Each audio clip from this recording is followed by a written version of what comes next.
Welcome to Season 2 of Moving with CHD, the podcast and blog where I talk to fellow CHDers about being active with a congenital heart defect. For those new listeners, I'm Hayley and I was born with atrial ventricular septal defect and had 2 open heart surgeries by the age of 1. I've always loved being active, but growing up I wanted to meet others to get a better understanding of the benefits and limitations faced when exercising with a heart defect. Over these next 6 episodes, we'll share a whole range of incredible stories and the realities of moving with CHD. However active you're able to be, I hope you find some inspiration, encouragement, and the movement you love. Hey Tori, I'm so excited to have you on our second season of Moving with CHD. It's great to be here. Thanks for having me, Hayley. Oh, you're welcome. I'm so excited about our conversation today. I feel like there's so much that we were going to go through. So let's just kick off with a little bit about you. Yeah, so I am from near Portland, Oregon in the United States, just an hour south of Portland. I recently graduated from college, a local university there, and I'm a business owner now, an ex-college athlete, and recently started a blog, just living life to the fullest and excited for what's to come. Oh my God, amazing. So there's already so much in there that I want to touch on. Let's go back to college. So let's do the college athlete. Amazing college athlete. And, obviously you've done this with CHD as well, as was the name of the podcast. So some of our listeners aren't based in the US. So I guess before we dive straight into that, give me a little bit of an overview of the college system in the US. Yeah, so in the college system, you play sports through high school, you get scouted by a college.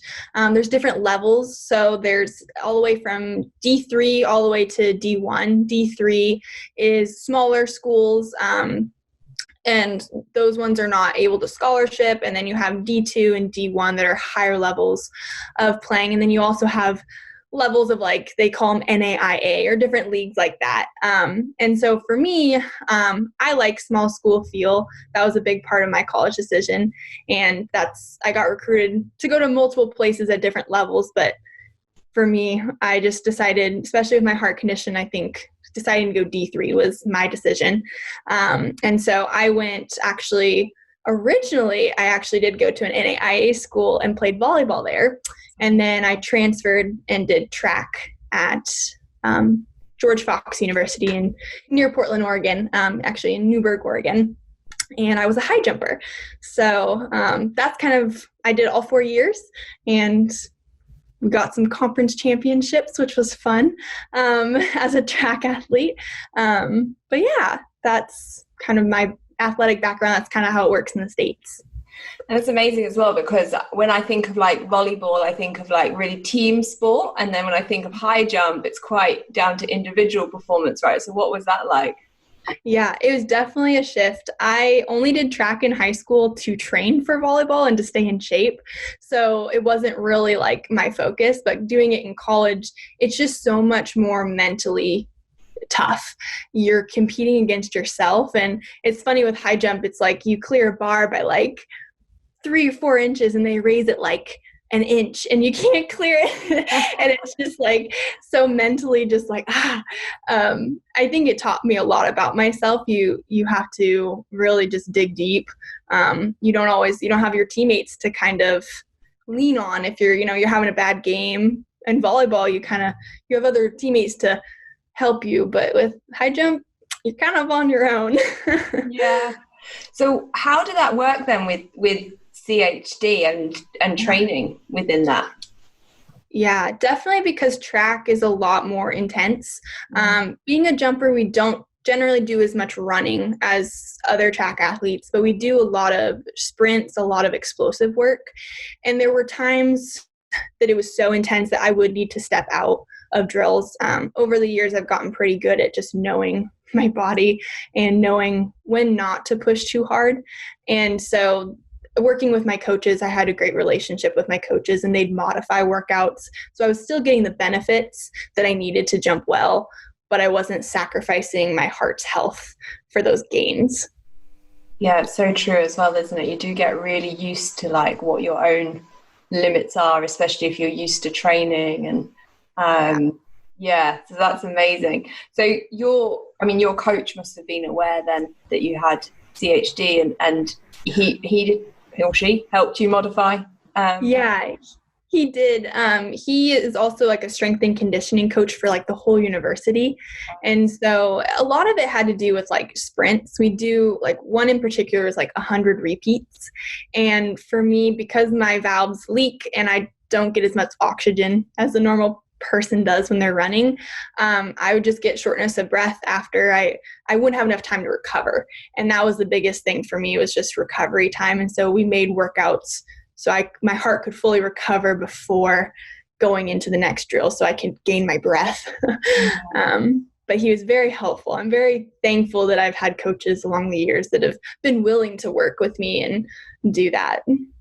Yeah, because I guess, for a lot of fitness professionals, it's especially in college, they probably don't come across too many people with a congenital heart defect. So that's probably a bit of a strange one for them, and perhaps maybe a little scary when they first start working with it. Because I know as a PT, I'd probably be a little bit nervous of working with someone with a congenital heart defect. Especially because you can't always see it on the outside. Like, people don't realize, oh, you have a heart condition, like you don't look like you do. It's like, well, how would I look if like I know you can't see internally? But cracks me and up. you mentioned there a little bit about sort of your valve and everything, so I guess tell me a little bit about your CHD. What is it, and what was that sort of impact growing up? Yeah, so I was diagnosed before I was born. I have a condition known as Epstein's anomaly. It's something that's very commonly found in like Down syndrome babies. It's very similar heart condition. Basically, it means the right side of my heart is enlarged, which causes my valves not to fully close when they're beating, and so blood leaks out, and I lose oxygen because the blood isn't flowing like it should. I also had a coarctation, so my aortic my aortic arch was narrowed when I was born, and that was the bigger issue when I was born. And I had my first open heart surgery when I was 4 days old. Wow. And then another procedure when I was 2 months old, and then another open heart surgery when I was 7 months old. And it's they took the subclavian artery out of my left arm and they opened up like the flap they opened up my aortic arch that way, and to repair it, which is so freaky that they can do that.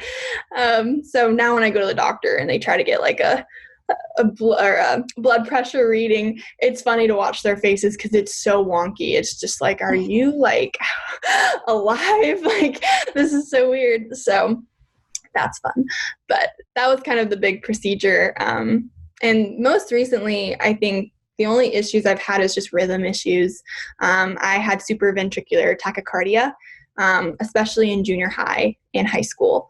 It developed, basically my heart grew an extra node in the electrical pathway of my heart, which is cool and kind of freaky at the same time. And it caused my heart to go into just rapid fire heartbeats, and it'd get up into the 200s, and I'd be sitting down and it's visually beating out of my chest. Just crazy. And it got to a point my freshman year of high school that I was at a basketball game and I was ambulanced to the hospital and defibrillated 3 times because they couldn't get my heart to go back into its rhythm. And I was about ready to go into cardiac arrest if they couldn't have gotten it back. And thankfully, after they defibrillated me, they had some heavy antiarrhythmic drugs that they were able to give me. But that was probably the most recent and I think most scary thing that I've experienced. The things that happened when I was a baby, I don't really remember. That's a little bit more what my parents went through doing it, but that's more close to home recently. And that's super scary as well, because you'll remember that, right? Were you playing basketball, or were you watching it? I was playing basketball. I had just come off. I was my freshman year, I swung on varsity. And so I swung down to help the JV that game. And I played really hard, and I came to the varsity game and warmed up, and my heart just went into rapid fire. It had gone into a little bit of rapid fire in the JV game. And then I went into the varsity and I stood up really fast. I was on the bench at the time, and it just, like, my world almost just went black, and it started just beating, and I remember spurts of the ambulance rides and stuff there, and getting to the emergency room, but I blacked out so many times from it. I just, but thankfully, I'm thankful for the doctors and the nurses that were able to make sure I didn't go into cardiac arrest. Yeah, so scary. And it is like, what was your recovery like from that? Because, that must have been quite a shock. Yeah. Playing sport again. Yeah, there was a time they weren't sure if I was going to be able to play sports again. It really had to do if the next ablation procedure was successful, and thankfully it was. Basically, they had to go in and take the node off of that electrical pathway, and so they successfully got it off, and I haven't had rhythm issues since, but that was kind of the reason I'm still able to compete. It didn't do anything to my valves. It's funny that it didn't necessarily like damage my valves. The rapid heartbeat, it didn't make my heart condition worse. It was just kind of a byproduct. And so I think that was the reason they decided to let me still play and do stuff. So I'm thankful for that. Yeah. And now I guess sort of post-college, going from, I guess, quite a structured approach to exercise in college and training. What do you do now, and how do you, I guess, adapt to not having that structure? It is definitely a hard transition, but I've gotten recently into running, which is new for me because being really a volleyball player, we did not run like long distance. Like we did sprints, but not long distance. So I'm actually training for a half marathon right now. That's kind of my next goal. It's something I think mentally that I just can compete with myself to do, and I can do it with friends. So that's my new endeavor. I like running now. I like weight training still, do a lot of free weights, and then a lot of cycling. It's very rainy in Oregon where I'm from. So if it's pouring down rain, tsunami, I'm not going outside to go for a run. So I've gotten very into cycling inside.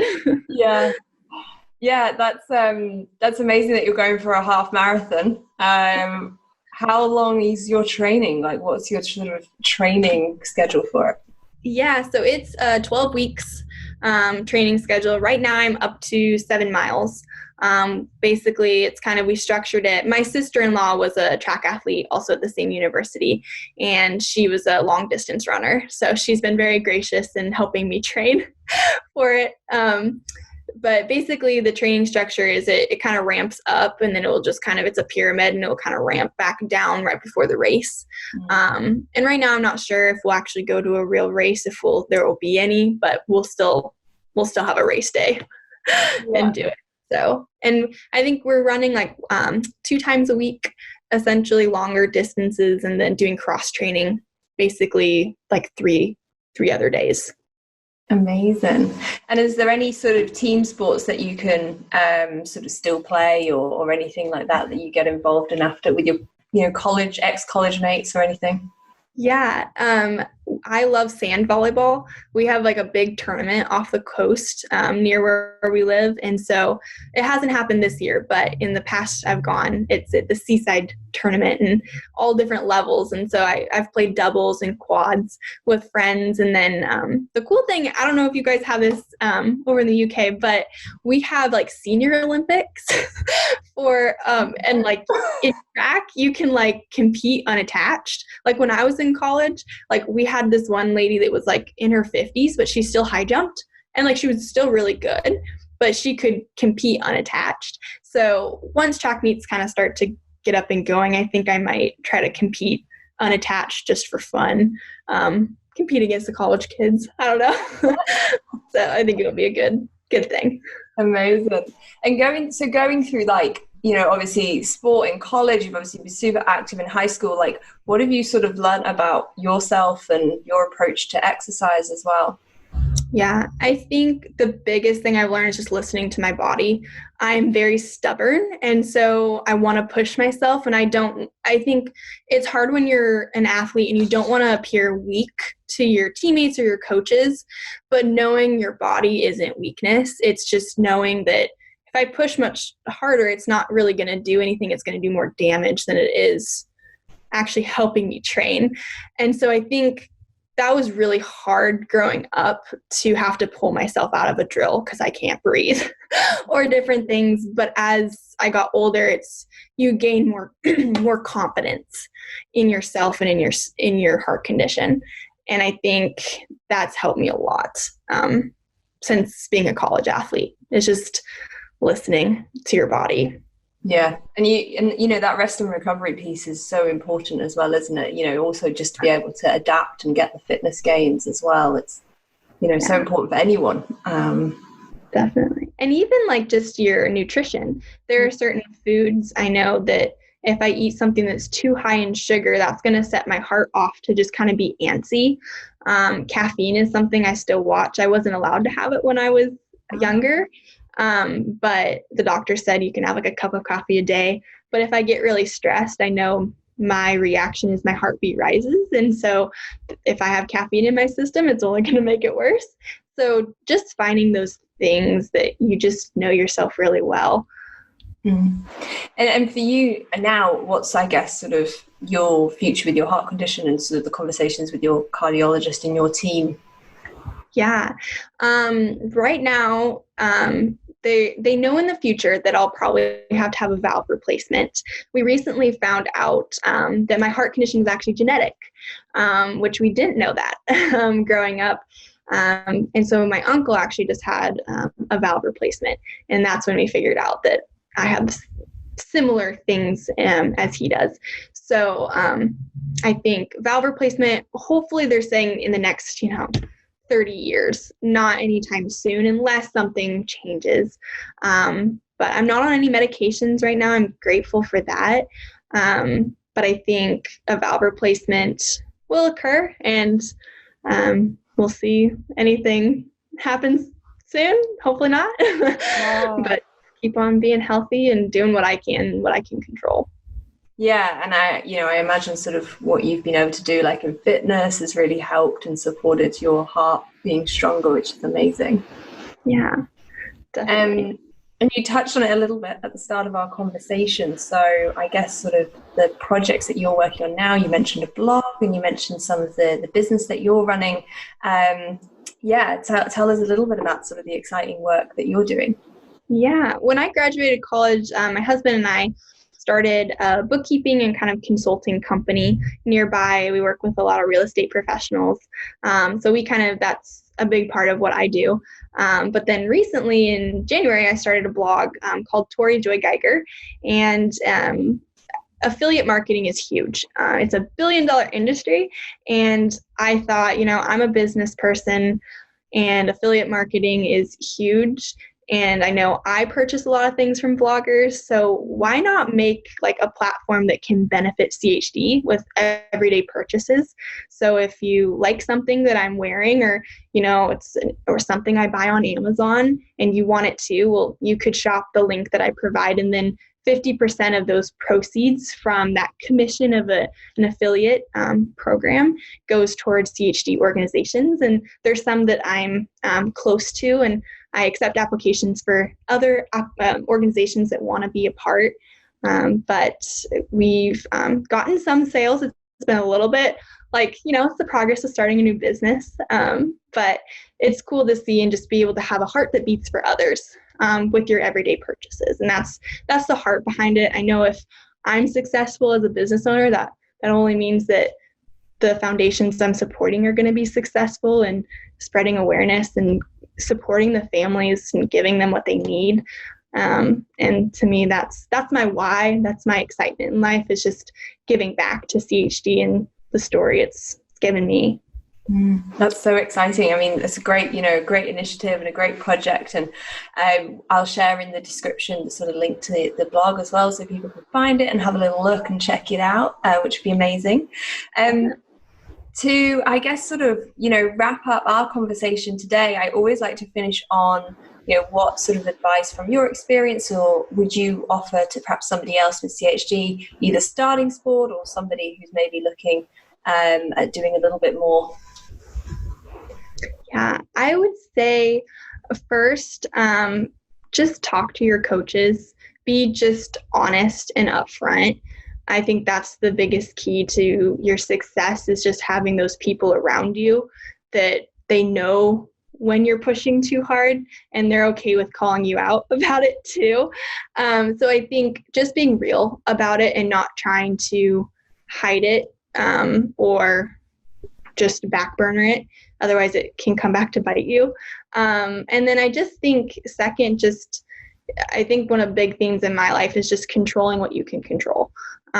You can control your mindset about things and how you're looking at it. Whether you have to pull yourself out of a drill, you can control how you see that. Is it weakness or is it listening to your body? Well, I'd say it's listening to your body. And just being able to see past those things is, I think, huge. So I think those are probably the two things, is make sure to be real with people about it, and then to just remember what you can control and some things you just can't, and that's okay. Amazing. Well, thank you so much for joining our podcast today, Tori. It's been so great to speak to you. Yes, thank you for having me. Thank you for listening to today's episode. If you've not already, please help us get the word out to fellow CHDers by sharing with your network, subscribing to the YouTube channel or podcast series, and leaving your feedback in the comments. You can also stay up to date on all the latest episodes on my Instagram @Hayley.heartfitness.